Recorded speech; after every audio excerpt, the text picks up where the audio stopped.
difference, one cup at a time. Tea time. So be sure to grab your tea, grab a seat, and tune in to Miss Liz. Tea time, making a difference, one cup at a time. Tea time, yeah. Tea time.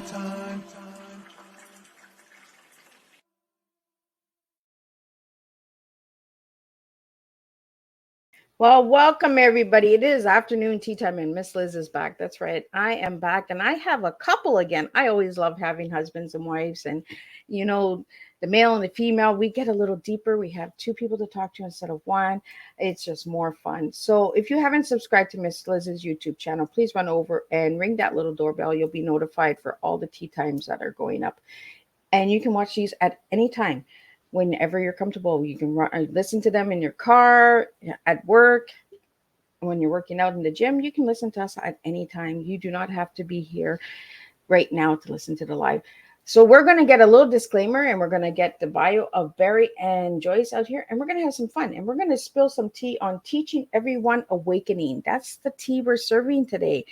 We don't serve a beverage in this house. We serve words and we serve storytelling. And we got some amazing stories to share with you today. So again, let's get started and then I'll get Barry and Joyce in here and we'll spill some tea together.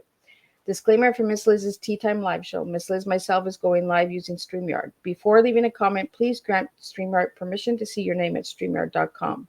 Please be advised that the content brought forward for any Tea Time show hosted by myself, Miss Liz, is always brought forward in good faith. However, may bring forth dialogues and opinions that are not representative of my platform. The facts and information are perceived to be accurate at the giving time of airing. All Tea Time guests and audience participants are responsible for using their good judgment in taking any action that may relate to the discussion. The content brought forward may include discussions for some where they may be emotionally at risk. It is significant to note that this show is engaging in discussion forums only to offer and inspire awareness and connection and is not providing therapeutical advice. If you have any questions about the disclaimer or the panelist discussion, you may freely contact me, Miss Liz, through my email at bookingmissliz@gmail.com. Moving forward, should you choose to voluntarily participate in today's show in any aspect, I myself, Miss Liz, welcomes you. And should you decide that the show is not made for you at this time, I respect those wishes and will see you at a later show at a later date and time. And again, all tea times are done on Thursday, 3 p.m. and 7 p.m. Eastern Standard Time. If you see a tea time on a Monday and Tuesday, it's usually a surprise or a returning guest that's coming back for a second, third, fourth, and fifth tea time. So now a little bit on my guests. I'm going to give you a little bit, and then I want you to scoot over to Miss Liz's Facebook page, and you can get all of that good information all there, and we're going to talk about it with Barry and Joyce. So Joyce Vissell, I hope I'm saying it right, RNMS, and Barry Vissell, MD, lecture and have led over 20 workshops per year internationally to audience who become their warm, relaxed, and yet profound wisdom. Joyce and Barry have written a monthly column for over 40 years, Heartfulness, which they email for free to their subscribers. These articles also appear in about 80 publications internationally and countless e-zine websites, including their own and blogs. I'm going to jump down over here. Barry and Joyce are two people deeply in love since 1964 who have raised 3 children and walked their talk. They are the authors of the Shared Heart, Model of Love, Risk to be Healed, Light in the Mirror, also published as The Heart's Wisdom, Meant to Be, and A Mother's Final Gift. To Really Love a Woman, To Really Love a Man, Heartfulness, and their new book, A Couple of Miracles, One Couple More Than a Few Miracles, which we'll be talking about today. A story from Meant to Be was made into a Sunday night NBC movie, It Must Be Love, sharing real-life couple Ted Danson and Mary Steenburgen. The Vissells, since 1983, are founders and directors of the Shared Heart Foundation, a nonprofit organization dedicated to changing the world one heart at a time.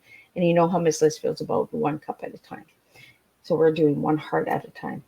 So you can go to sharedheart.org to sign up for their free heart letter and free weekly video inspirations to read past articles as many aspects of personal growth and relationships to see their events or workshops scheduled or more, to contact Barry and Joyce. And I'm going to get Barry and Joyce in here, and we're going to learn a little bit more about this lovely couple. Welcome, guys. Thank you. You know, as soon as I start tea time, I'm fine. I'm cool as ice in the background. That live button goes on, and all of a sudden I'm like, oh. So, Barry and Joyce, I'm going to take you guys way back for a little. We're going to get to know a little of each one of you. So, I'm going to start with Joyce. Mhm. Who were you as a little girl, and who are you now as a grown lady? Okay. Well, so I was born in Buffalo, New York. And as a little girl, I was extremely sensitive, kind of empathic, feeling what was going on. And I was born into a loving family, but they had no idea of the gifts that I was coming to bring. It was a family that honored academics, doing well in school. You know, my dad wanted me to be a math teacher. My parents had no idea about this sensitivity, and they thought that there was something seriously wrong with me, like a handicap, something that I had to get over. And my father kept saying, you're not going to make it in the world.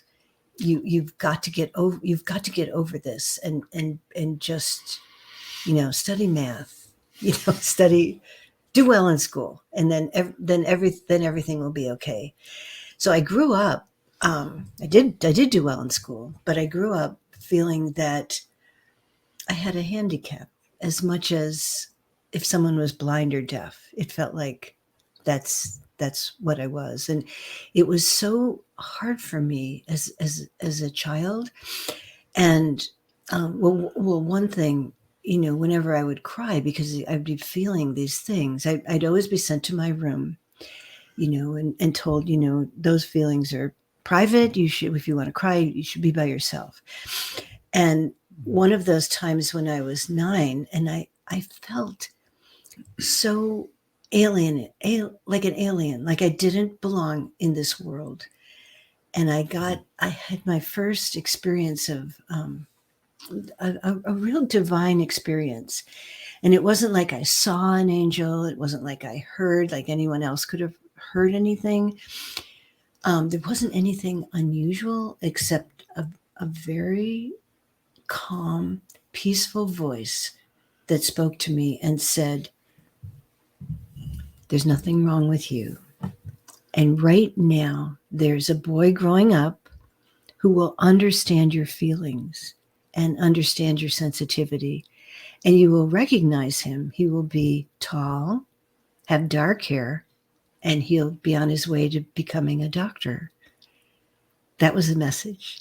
And it calmed me down so much, because I knew, it totally changed my childhood. Outwardly it didn't change, but inwardly I felt like I'm going to meet someone who's going to be able to understand me. And that was Barry. And we met when we were 18, and I recognized pretty soon that this is the person that inner voice was directing me to.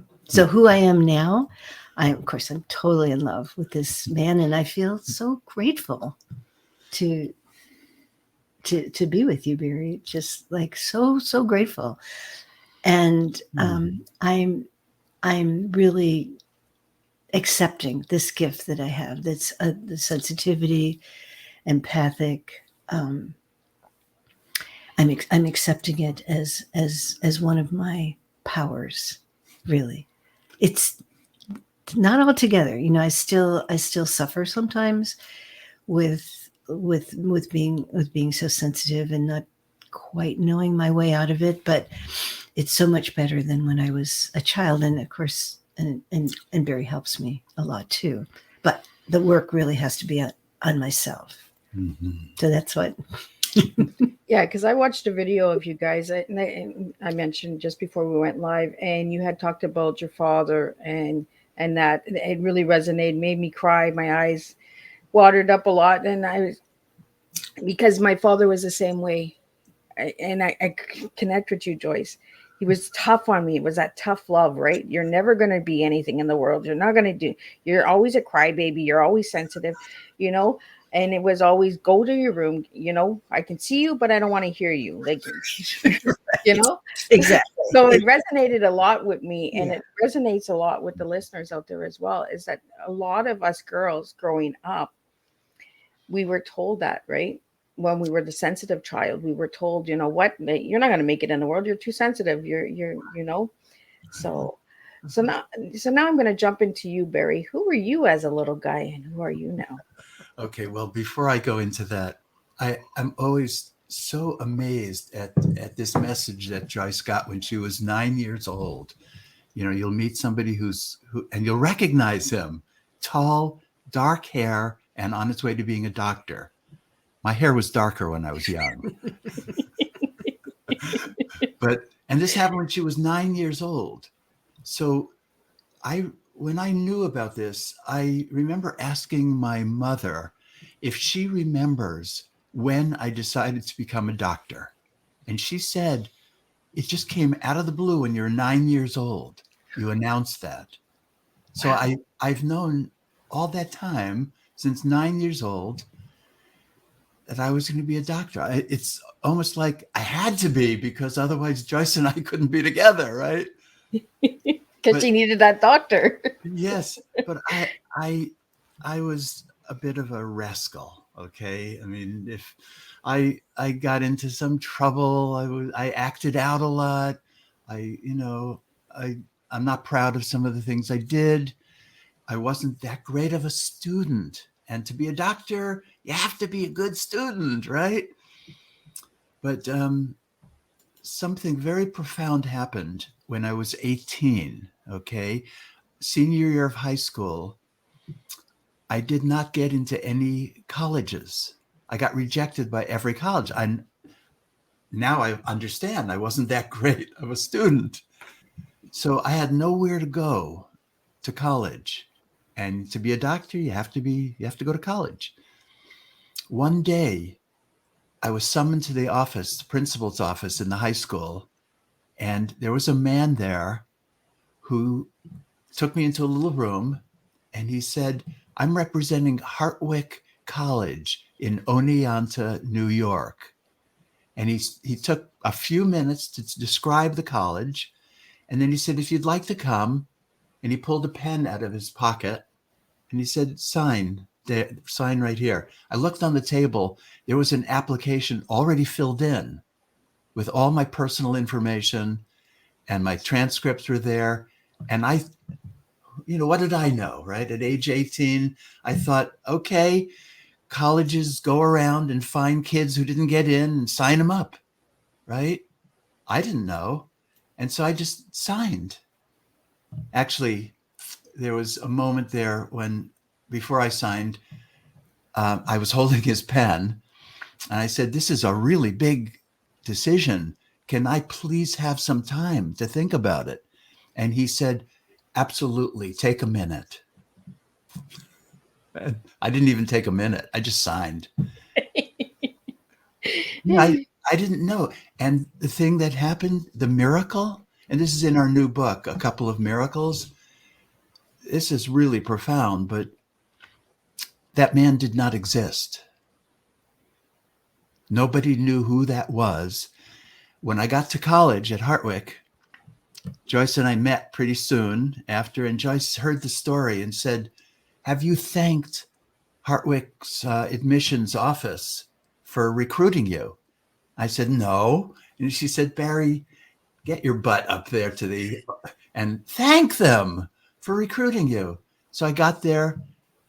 Nobody knew who that was. And finally, I was brought into the dean of admissions, and he heard my story and he said, I believe that happened, but we never, ever have recruited anyone. And we don't have anybody who goes around. So nobody knew who that man was. And to this day, I still get goosebumps thinking about it. I think it could have been an angel. Who knows, right? I believe that that's divine universe connecting people that need to be connected, you know, and putting us on a path that we might not even understand. And years later, we'll be like, okay, I know this happened. Like, it makes you question, right? Like, did I dream it? Did I fill out an application on my own? Like, how did, like, you know, and the age of 9, like you talking about being a doctor and Joyce having, you know, this vision. It's a divine universe putting you guys together. And you guys have been together for how long? 59 years. Yeah. Wow. So what I want to add, because people hear a story like that and they think, oh, it must be just so perfect. You know, you came together, it must be so perfect. The reality is that it wasn't, because this was 1964 and it wasn't that long from the ending of World War II, and people were really learning about the Holocaust and what happened. And Barry was raised in a very what would you say, Traditional traditional Jewish New York Jewish family, and he was raised that it is his responsibility to marry a Jewish person and have Jewish children, that they need to bring Jewish people back. So that was like from, you know, early on, so deep inside of him. I am not Jewish, and I was not going to become Jewish. And so right away at age 18, Barry looked at me and said, you know, we can never get married. Yeah. And that very serious adult thing was kind of, and it wasn't the beginning, because the beginning was this blissful time of being together, but this reality. And so then it took years to kind of work our way through that. And what we tell people about relationship is that typically there will be something so hard and you're not going to know how to get through it. But in the getting through it, you will make your relationship really strong. So there's no such thing as just this easy relationship. Yeah. Relationship has challenges, and that's a good thing. Absolutely. Yeah. So well, and Barry, you even admitted that you were a little rebel. So the rebel was in you, right? So that's how you got married. my parents did come to the wedding. Well, My mother sat in the front crying like it was a funeral, but they came. well, I'm sure today, after 59 years, they have accepted Joyce, right? Yeah. Really, they long ago they accepted. They're all passed on now. But my mother, before she died, well, actually for decades before she died, every time I saw her, she would say, Barry, you know, the best thing that has ever happened to you is Joyce. I'd say it took about 10 years for them to accept. Well, and that's the thing, right? Relationships are hard. A lot of people think it's this fairy tale. And what I love about your story is you wrote all these amazing love story romances and books and articles, but your journey to fall in love was hard work. It was a challenge, right? You had to overcome these struggles. Oh, we fought so much over religion. I can imagine. We did. And here we are. Spirituality is the strongest part of our relationship. And yet I'm still Jewish and Joyce is still Christian, but we have found a common area that we both have our full hearts into. Yeah. And that's how it works. I think that's the magic, right? The magic is having the heart in it. Yeah. Right. Yeah. And you guys have this incredible foundation, the heart and the shared heart. You shared your hearts. Come on. Like Yeah. So could you tell us a little bit about the Shared Heart Foundation? You go ahead. Yeah. Well, our first book was called The Shared Heart, and it was a book about really, when it came out in 1984, there were hardly any other writings about using relationship as a conscious spiritual path, to grow. And so, yeah, and that book really went out there big time, and it got so many invitations, and so yeah, we started the foundation, the Shared Heart Foundation, as a way to put on seminars and to help families and couples, and that's really been our work for the last 40-50 years here. I think it's really magical. Like for all my listeners out there that are looking for, that love story, the challenges, the struggles. Look at Barry and Joyce as an example, and check out the Shared Heart Foundation and see how you can look for retreats and workshops and all that as well. But I want to get into the book because you guys have this new incredible book, and just the title of it, A Couple of Miracles. One couple more than a few miracles. Yeah. So there's a lot of miracles in there, guys. So what are the miracles?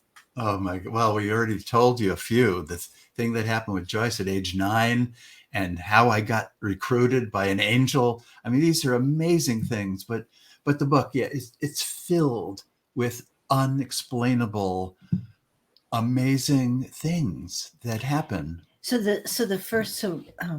We started out the book. Yeah, there have been a lot. And it's not like there's just a lot of miracles in our lives. I think all people have a lot of miracles. They just don't, they take it for granted, like it's nothing special. Yeah. But these amazing things happen to everyone. So we live in California, and everyone knows that there's earthquakes in California. Not that often, but sometimes. And in 1989, we happened to be right by the epicenter of one of the biggest earthquakes that ever hit California. What's it called? The Loma Prieta 1989 earthquake. I actually had the guy who did a documentary on that earthquake. Wow. Yeah. So you know about it. Remember it stopped the World Series? Yeah. So anyway, we were living in this small rented house. It was kind of an older house. It didn't have a really great foundation, but we loved it because it was on a 120-acre ranch, and we just loved everything about it. And we had just had our son was born, our third child. He was just 5 months old, and we had two little girls also. And we were in the bathroom. I had just finished giving our baby a bath, and Barry was trying to pick him up when the earthquake happened. And there's so many instances during those few minutes that we could have been completely killed. First of all, the house went off the foundation and slid down a hill 7 feet. Wow. But the most major is that there was a big propane tank right outside the bathroom, and it started shooting all of the gas. When the house slid, it took the line off of the tank, and the tank was emptying 250 gallons of propane through the bathroom window where we were trapped. And we couldn't get out of the bathroom, and we couldn't close the window because it was jammed. Wow. And so we were within maybe less than 1 minute of dying from the gas. Because the pilot light on the furnace was always on, and that would have been enough to just explode the whole house. But by some miracle, that pilot light went out, and we all, by great effort, were able to get out of that house. Yeah. Our daughters had a lot of cuts, they were bleeding, but they weren't really deeply injured. But we got it. We got out. Yeah. We got out, and the house looked terrible. Yeah. It was all broken apart. We just looked terrible. Yeah. But we got out, and I I deeply feel that it's a miracle that all 5 of us lived through that experience. So that's one of the more dramatic miracles. I would say scary, but I don't know. Do you want to share any others? Well, another really profound miracle was we were up I was hiking up in Mount Shasta, and I was walking through an alpine meadow, and by the stream there was a man who was lying down, and I was going to walk by him because first, I'm a doctor, okay, so I looked, made sure he was breathing, right? But I was going to walk past him, and I felt a really deep prompting to go sit right next to him. And my mind, as you know, as everybody knows, when we get these crazy promptings, we argue ourselves out of them. Yeah. So I argued that, I couldn't possibly sit next to him. He's probably taking a nap, or he's meditating, or who knows what he's doing. And if I sat next to him, he'll think I'm crazy. He'll think I'm weird, whatever it is, right? So I kept trying to get myself out of that, but it was strong. It was really strong. And finally I listened, and I sat 1 foot away from his head, in this alpine meadow with nobody else around. He opened his eyes, he sat up, and he looked at me as if he was expecting me. Wow. And he said, "I was lying here planning my suicide. And I prayed one last time, if there is a God, there's a spiritual energy, please send me help." And the next second I sat down next to him. Wow. And we spent a half an hour hugging and crying and talking. And of course he told me now this is the clearest sign he's ever got in his life. He doesn't need to kill himself anymore. But I often think, what if I didn't listen, right? And I believe we all get these promptings all the time. And we talk ourselves out of it.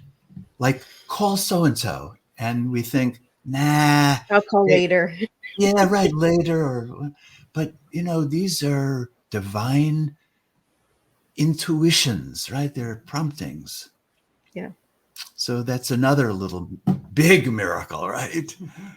Yeah. And you said something really important, Barry, is we need to start listening, right? Because we all get those prompt messages. Yeah. And then we live with the regret because we didn't follow through with those messages, like to make that call or go check on that person or just walk down that street instead of that street. Exactly. Right. But we close that mind, and we are like, we'll get to it later. We'll do it later. We'll do that tomorrow. We won't do that today. Where I think there's a lot of messages out there that are being missed because we're not listening, right? We're not awakened. We're not listening to the divine universe because we're scared of it, because we're like, well, I'm not going to sit beside that guy. Like, he might be, he might be the one that's coming after me. Like, and Joyce, you mentioned the earthquake, and I had the guy, I'm trying to remember his name for the life of me.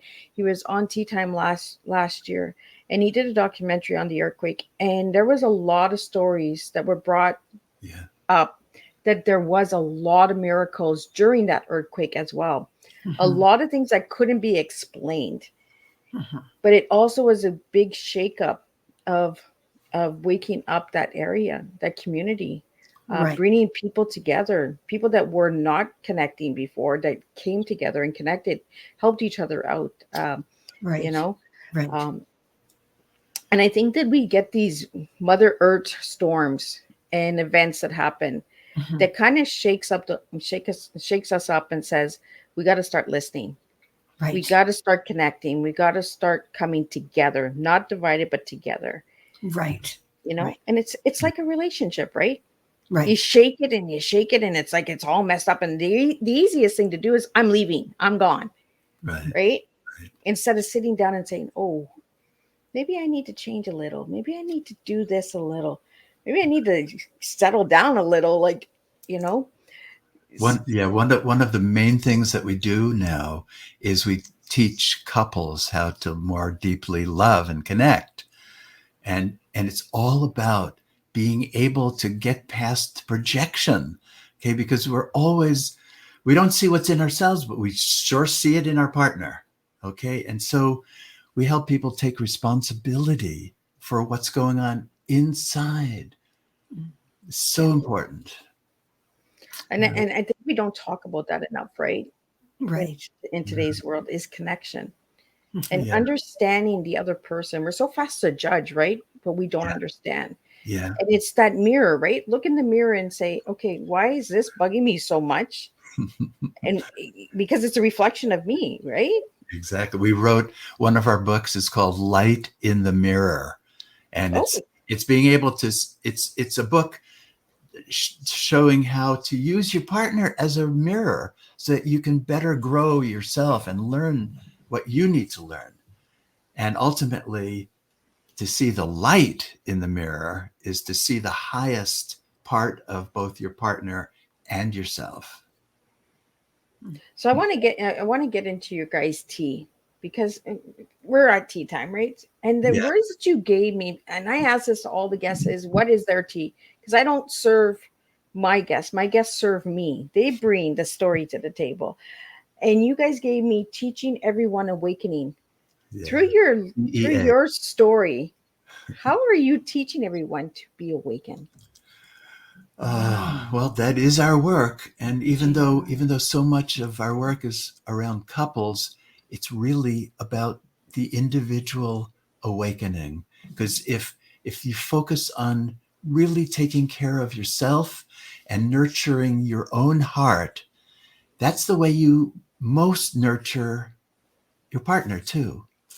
And also, so we had the good fortune of having several really good teachers early on in our early 30s, late 20s.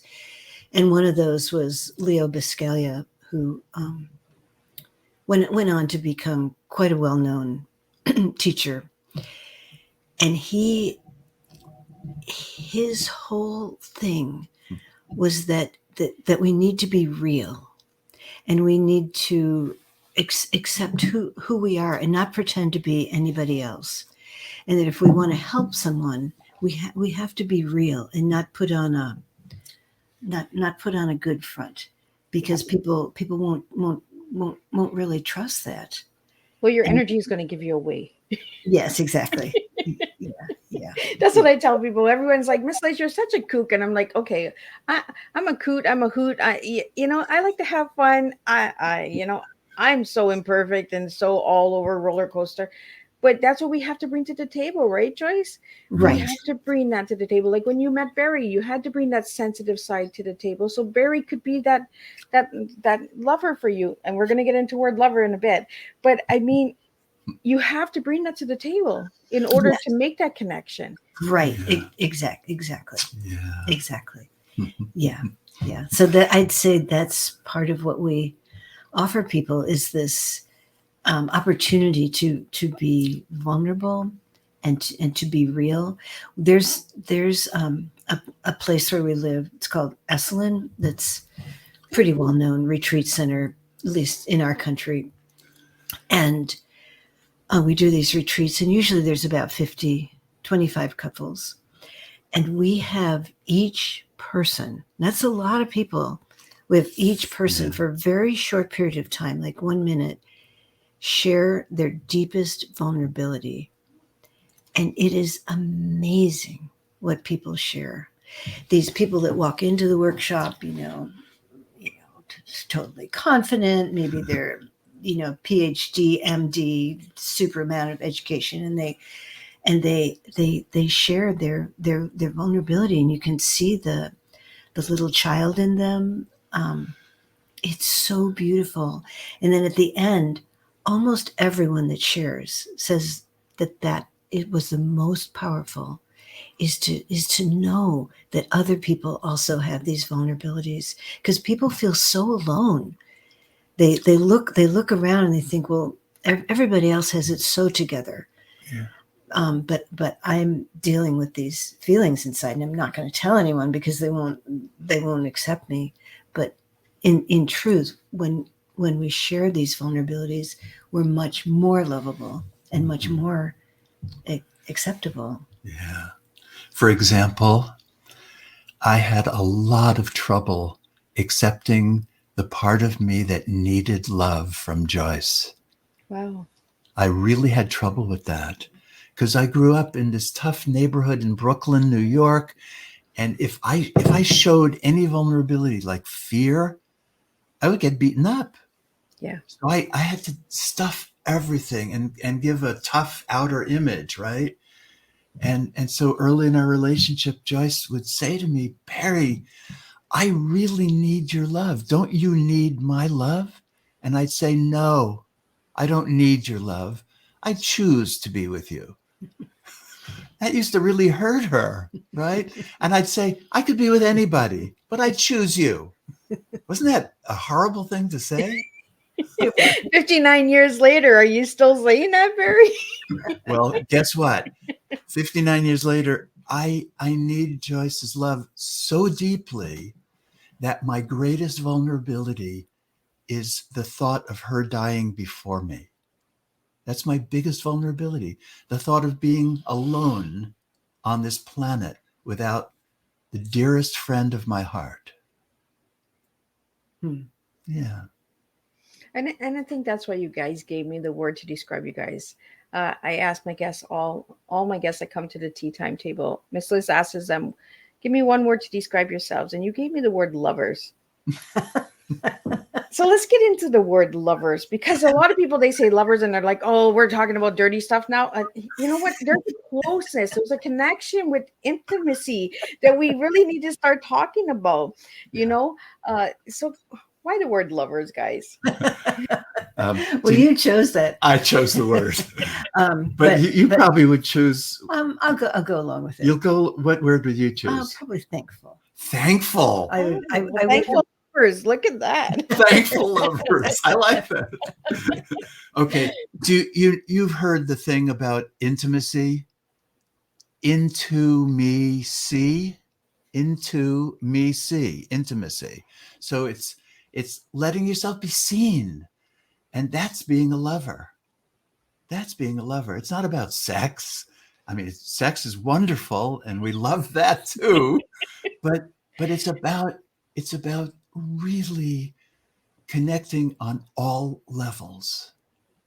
Mentally, emotionally, physically, and spiritually. To really be lovers. That's what intimacy is. Yeah. Yeah. So talk about your word. No, I'll stay with lovers. You'll stay with lovers. She likes the lovers now. But I would have definitely gone with thankful, I think. But I like it. It's thankful lovers, right? And Yeah. I like the way that you did that, Barry. Like like the seeing part, right? Intimacy is into me see. I love it. Joyce, tell me why you like lovers now. Well, early on in our relationship, we decided that our love was going to be the top priority in our lives. And Barry was in medical school. I was in graduate school, so we both were extremely busy. So it wasn't about quantity, because we didn't have a lot of time to be together, but it really was about quality, that we made our times together be really, really important. And when we started having children, so the 3 children, there was always that feeling that even though the child, the baby, then the second, then the third, took up more time, huge amount of time, still our relationship and the love that we have for each other was always going to be the top priority in our lives. I think that's what's and with our careers too. As we started, when the first book was published, we started to get really busy with invitations and all kinds of invitations. And we always kept that our relationship was the top priority, and not to take an invitation for something that would take us away from that. The thankful lovers is I feel so grateful to be with such a beautiful man. And I tell you every day, You too. every day. And I also share with Barry that I would choose him over and over and over again. And that's something we try and teach couples, because when we say that, would you choose each other again? A lot of people don't know what to say. Yeah. Right. You know, Like, what? I get to change it? yeah, there's just a silence. But to know that your partner would choose you again, even though you're going through difficult times, I think that's part of being a lover too. Yeah. And I'm so grateful that Joyce, you have taught me so much about love. You've helped me become sensitive because of your sensitivity. Yeah. And I see that. I see that Joyce has brought that sensitive side of you out. And it really shows in the way that the body language, the conversation, the connection, and we need that sometimes. Like you said, Barry, growing up, you had to be that tough boy, because if you didn't, you got beaten, right? Yeah. So you found a woman that had to bring that soft side out, that wanted to be out, to begin with. And you brought that side to Joyce as well, to say, you know what, it's okay to be soft. Yeah. You both gave that permission to be who you really were. Yeah.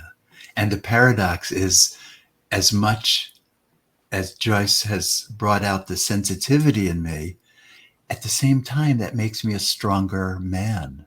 Yeah. And that's really, people don't understand that. They think, you're either sensitive or you're strong. Yeah. But no, the sensitivity makes you powerful. Well, the vulnerability, right, of being Yeah. open Yeah. is strength. I say this all the time. The broken is beautiful. We're all broken people. Yeah. Right. Because the light had to come into all of us in order Right. for the universe to work with our energies and to get us to where we need to be. We have to be broken. We Yeah. all have to break. We all have to fall. We all have to fail. There's not one of us that hasn't failed, hasn't fallen, hasn't gone through something, hasn't connected with the wrong partner, and then finds the right partner. There's a journey for all of us out there. Yeah. And let me share one of the biggest ways that we had to break. Because remember, early in the relationship, I said that I was not aware of my need for love. So I actually pushed to have sex with other people. And this was really uncomfortable for Joyce. And finally, her best friend came to visit us. And Joyce said she saw the energy between us. She saw the sparks. And she said one night, if you guys ever acted on what I'm seeing, that would be way too much. I couldn't bear it. The next day we had sex. You and the woman. Me and the woman. Right. Right. And I came back and I told Joyce.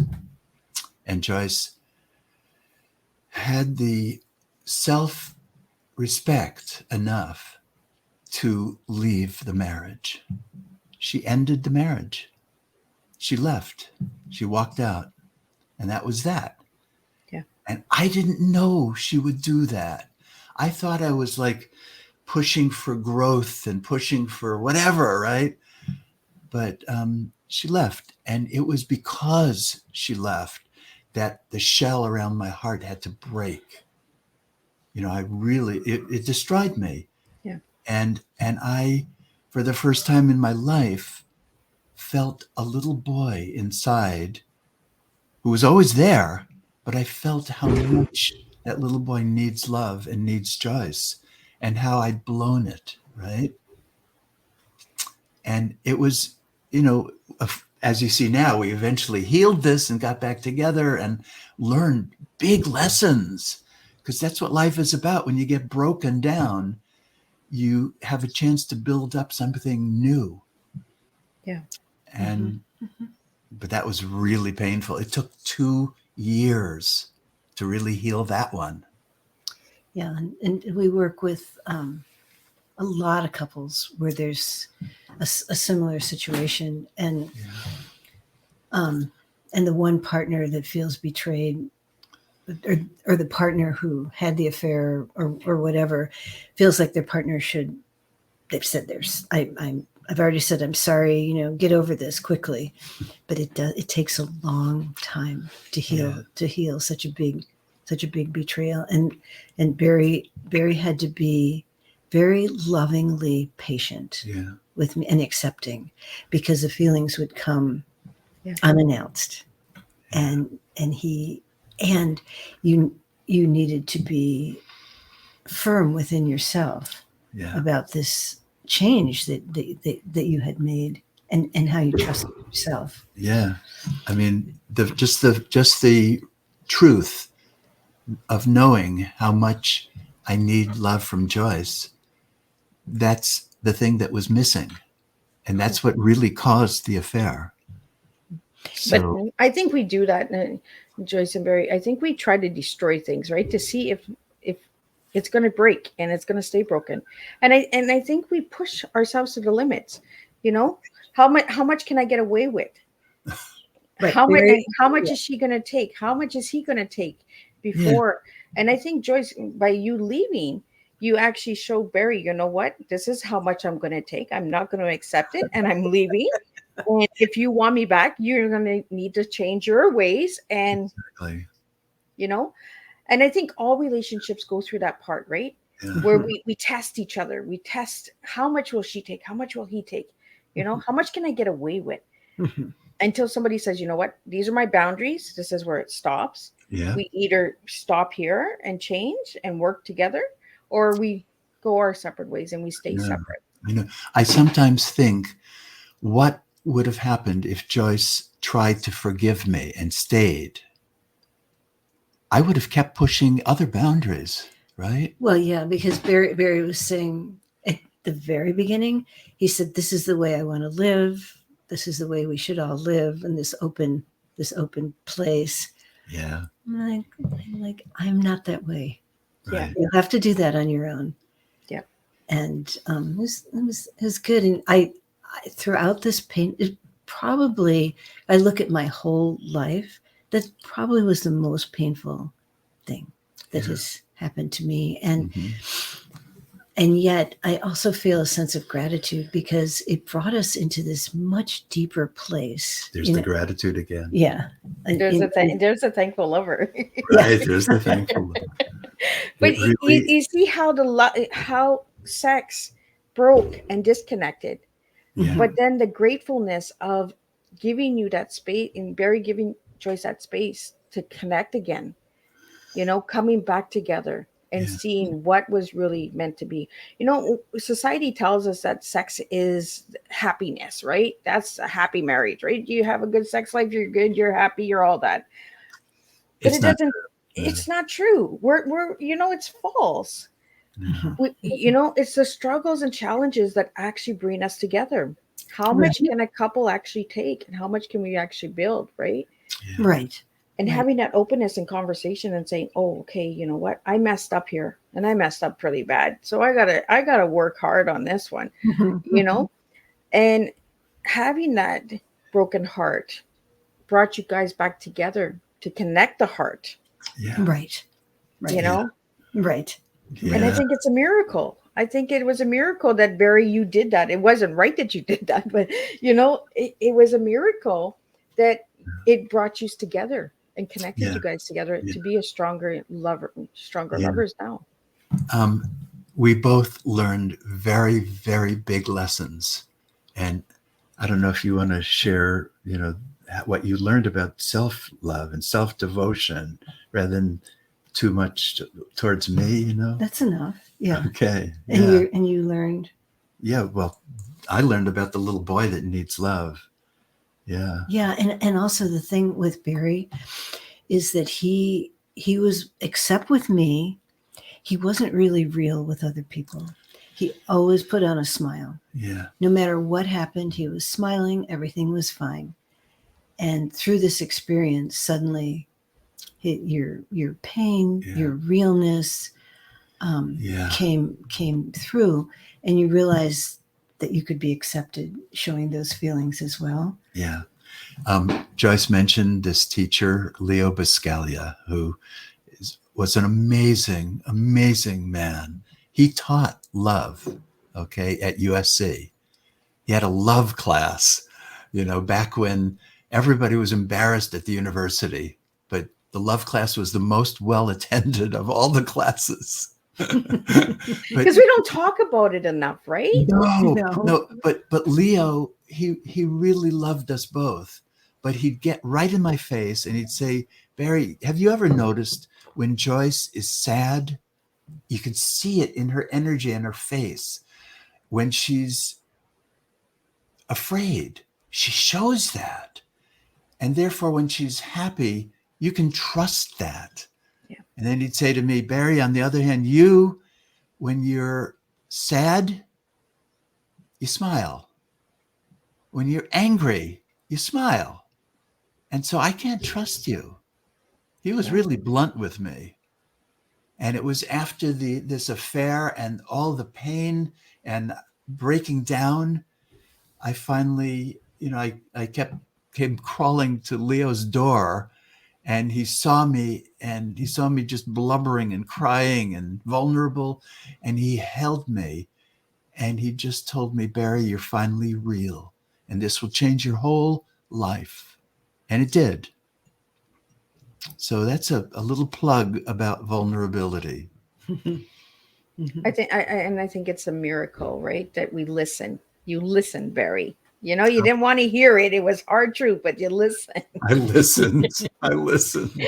And Joyce was told when she was 9 that she was going to meet this doctor, and Joyce knew. She knew you before you even knew yourself. Yes. It's true. And if it wasn't for the angel who came from Hartwick, I wouldn't have even gone to college. Absolutely. It's amazing how a love story opens up so many different paths and so many choices. Barry, I listened to one of your songs. I know you're not going to sing today, but if you check out Barry and Joyce's YouTube channel, you can hear Barry singing. And in the lyrics, you said we all have a choice. Oh, yeah, we can choose.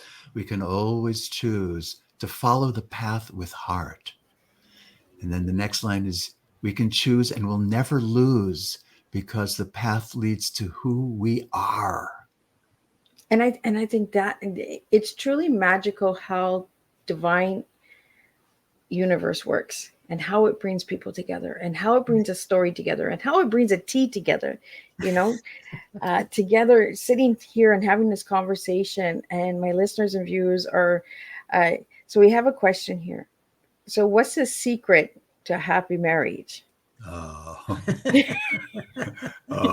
you want to share? Appreciating each other. There should be so much more appreciation than criticism. I don't know. I just randomly picked 90% appreciation and gratitude. And then when you have to address something that isn't working, your partner will be able to hear it, because there'll be they'll know that you love them and that you're on their side and you appreciate them. We see marriages where it's the other way, where it's so much more criticism, and those are not happy marriages at all. Okay. Appreciation and gratitude, really. Yeah. And believing. I'll just do one more thing. So when we wrote our first book, The Shared Heart, I didn't know that writing that book would also mean that I would have to speak in public. I was terrified. I was a very quiet, inward, shy person. Barry, not so much, not at all. And and we started getting these invitations. He's like, come on, we can do this. I was so afraid. I can't even describe in words how fearful I was. He said, come on, I believe in you. I believe that you can do this. And, it took years before I finally was really comfortable, but I was able to do it because you always believed in me, Barry. Yeah. Yeah. So and I think the same vice versa. That you believed in me. Yeah. Yeah. So I think, yeah. So what did you want to share about the secrets? So appreciation, believing in each other.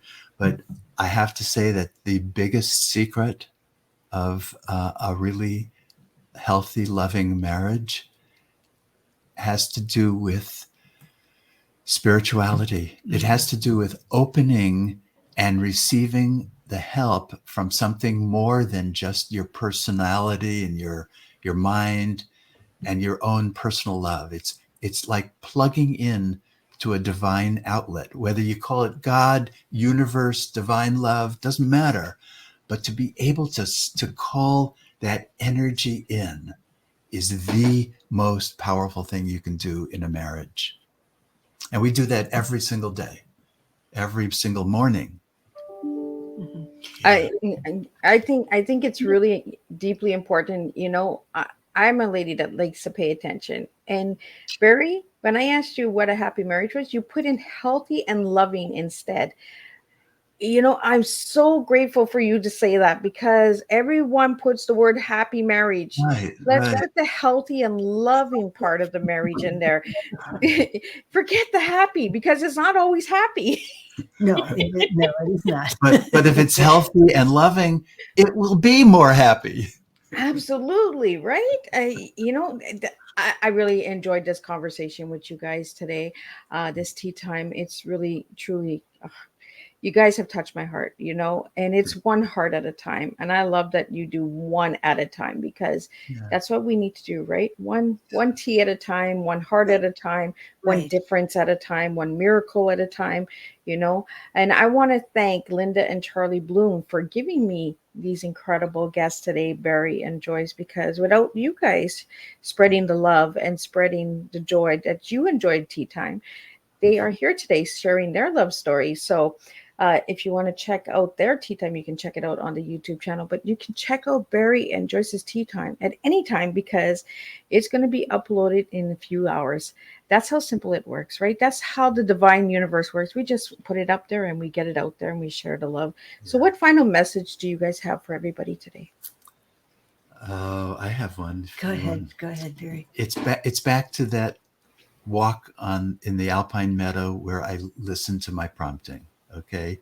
And my message to everyone is pay attention. When you get a prompting, when you are sitting, for example, and somebody's name comes into your mind and you don't know why, take that risk and call them or text them or whatever. Just try to listen to these promptings that are always happening. You'll always be getting something, and it'll always be good.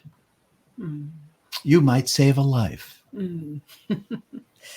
Oh, that's beautiful. Yeah. And I try and live my life knowing that I'm loved, and it's not. I'm loved by my beautiful husband, but it's more than that. It's a big love that, and the more I can accept that love into my heart, the more peace that I feel.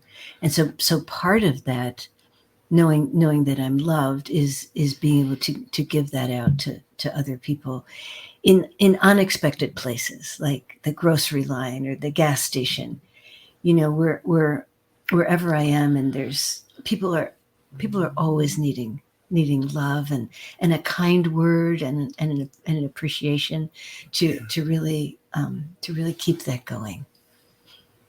Well, I really want to thank you guys for sitting and bringing, teaching everyone awakening. We awoke today, like, we brought the hearts together, and I want to really thank you guys. Thank you to the listeners and the viewers out there. Without all of you guys, I could not do this. I could not share these teas. I could not bring you guys incredible strong teas like Barry and Joyce's love story. Go out and check their book, grab a copy, check out their website as well. And I will see everybody back here tonight at 7 p.m. with a returning guest who was on season 3, season 4, and now he's going to be on season 5 because he has another tea to share and another book to share as well. And I just really want to thank everybody for taking the time and being open and honest with yourselves and just sharing the tea within you. So Barry and Joyce, continue to share that love story. I want to hear a happy 60th anniversary, because I believe you guys can do it. And I'm just a cup of tea away if you guys need anything. So thank you so much for joining me. And we will be right back. Barry and Joyce, don't leave. I'm just going to close up. Okay.